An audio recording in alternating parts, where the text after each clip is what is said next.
अलंकार परिचय। अलंकार परिचय में शब्दालंकार के तीनों अलंकारों के बारे में मैं पढ़ा चुका, समझा भी चुका हूँ अपनी क्षमता के अनुसार, और कितना सही है, क्या गलत है, क्या नहीं है। हो सकता है पढ़ाने भी न आता हो, क्योंकि टिप्पणियां आ नहीं रही हैं, या तो पढ़ाने नहीं आता है, या तो पढ़ने वाले मान लेते हैं कि सही है। क्या है? जो भी हो, अलंकार परिचय में आज पढ़िए अर्थालंकार। शब्दा हो गया, अर्थ से संबंध रखने वाले अलंकार को अर्था अलंकार कहते हैं। जो अलंकार अर्थ से संबंध रखते हैं उन्हें अर्थालंकार कहा जाता है, ये जान लीजिएगा।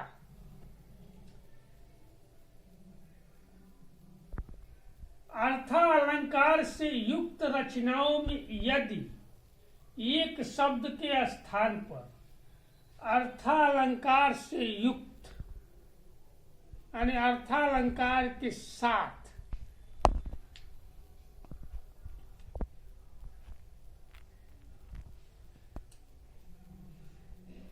एक शब्द के स्थान पर उसी अर्थ वाला दूसरा शब्द रख दिया जाए तो भी चमत्कार उसका समाप्त नहीं होता।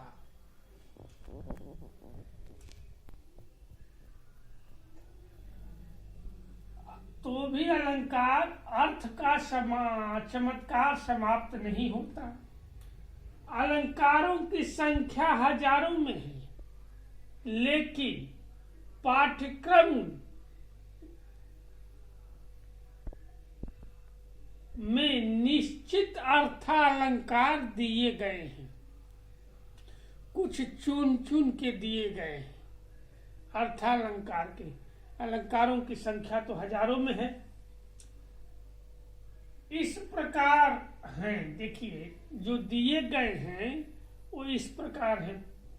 उपमा, रूपक, उत्प्रेक्षा, अतिशयोक्त, अनियोक्त।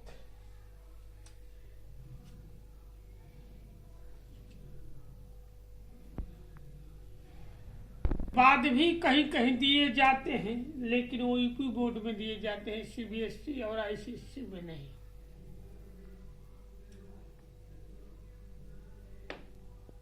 जैसे संदेह है, दृष्टांत है,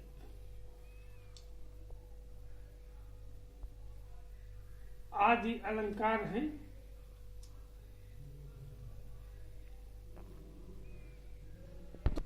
उपमा, रूपक, उत्प्रेक्षा, अतिशयोक्ति और अन्योक्ति।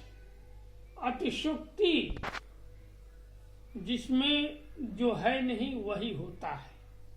अन्योक्ति किसी विशेष के लिए। उपमा का देखिए, जहां रूप, गुण, रंग आदि किसी उभयनिष्ठ, उभय यानी दोनों, उभयनिष्ठ माने दोनों में होने वाला धर्म के कारण किसी वस्तु की दूसरी श्रेष्ठ अथवा प्रसिद्ध वस्तु से समानता दिखाई जाती है, वहां उपमा अलंकार होता है। रूप, गुण, रंग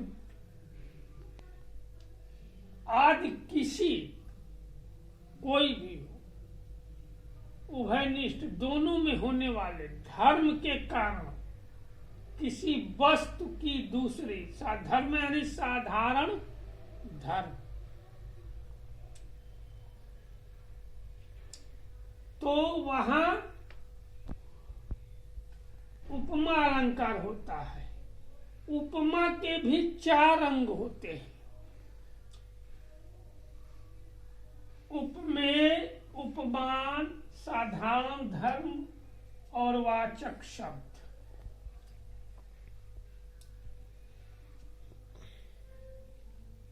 अर्थालंकार में या अलंकार शास्त्र में उपमा का बड़ा महत्व है।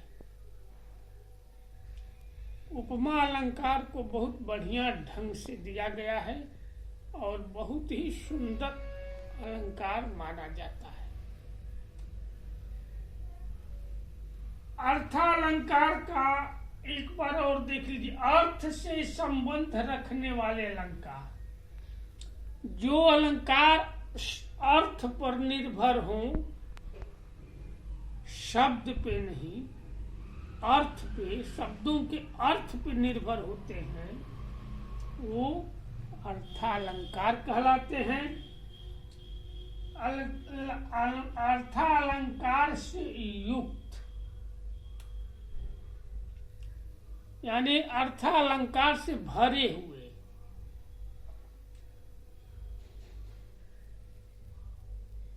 रचनाओं में कोई रचना है उसमें अर्थालंकार समाहित है, यानी युक्त यानी समाहित है, या उसमें है, हम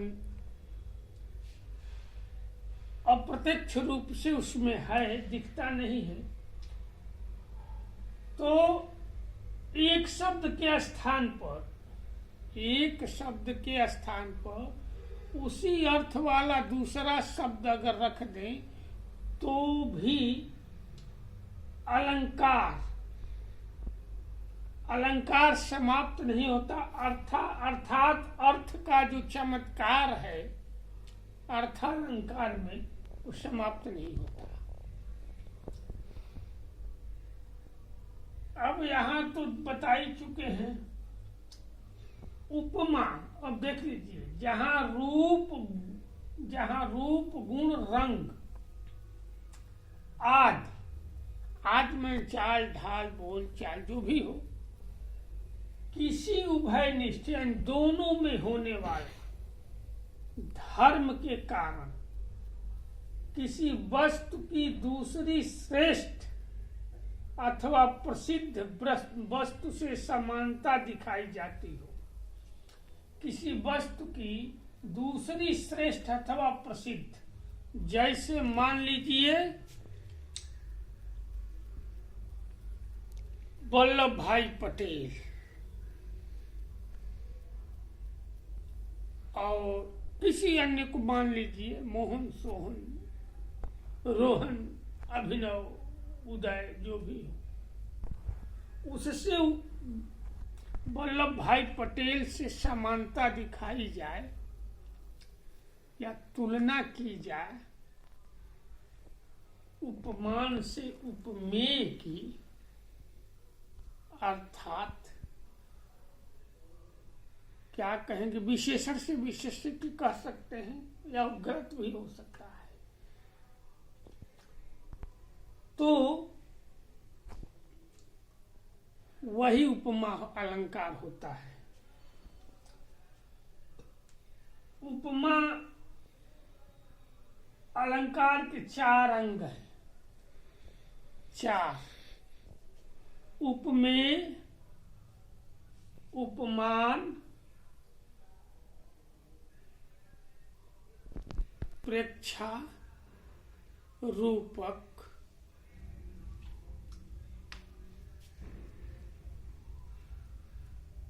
नहीं, उपमेय, उपमान, साधारण धर्म और वाचक शब्द, वो नहीं है साहब। देखिए गलत निकल गया, इसके लिए क्षमा करिएगा।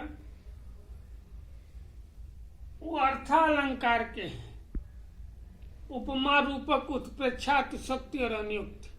जो हमने उपमा में डाल दिया गलती से, भ्रमवश, जैसे भ्रांतिमान अलंकार होता है, भ्रमवश निकल गया, लेकिन है ये उपमेय, उपमान, साधारण धर्म और वाचक शब्द, ये उपमा के हैं और ये अर्था के हैं। एक बार फिर बता देना चाहता हूं कि उपमा, रूपक, उत्प्रेक्षा, अतिशयोक्ति, अनुक्ति, संदेह, भ्रांतिमान जो भी हैं, दृष्टांत, ये उपमा।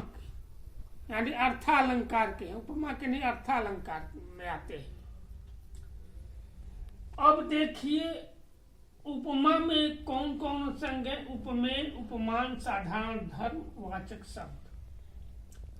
अब ले लीजिए उपमेय। तो उपमेय का यही है, देखिए किसी वस्तु की दूसरी श्रेष्ठ या प्रसिद्ध वस्तु से समानता दिखाई जाती है, ये है उपमेय का।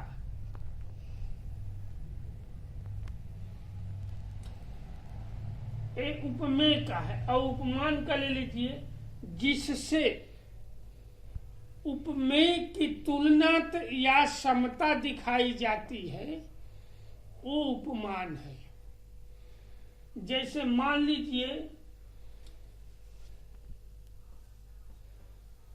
राधा का मुख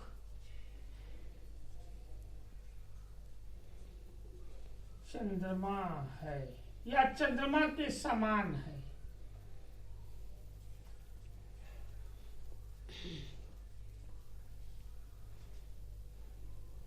किसका मुख? राधा का। किसके समान है?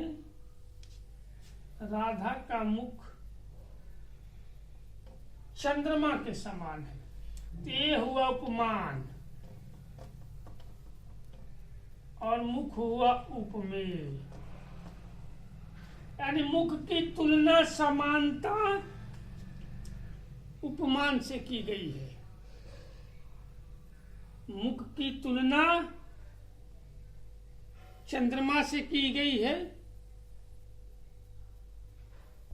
इसलिए यही उपमान है। उपमेय का बता ही चुके हैं, किसी वस्तु की दूसरी श्रेष्ठ अथवा प्रसिद्ध वस्तु से समानता दिखाई जाती है, उपमेय है। या उपमा भी कह सकते। उपमा के चारों अंग रहने जरूरी है। और अगले भाग में आपसे मैं कहना चाहता हूं कि एक बार टिप्पणियां लिखिए साहब, सुझाव दीजिए, पथ प्रदर्शक बनिए, रास्ता दिखाइए, गलतियों को बताइए। और इसी के साथ अगले भाग में मिलेंगे। उपमा के 4 अंगों के बारे में विस्तार से चर्चा होगी, समझाने का प्रयास करेंगे। तब तक के लिए विदा।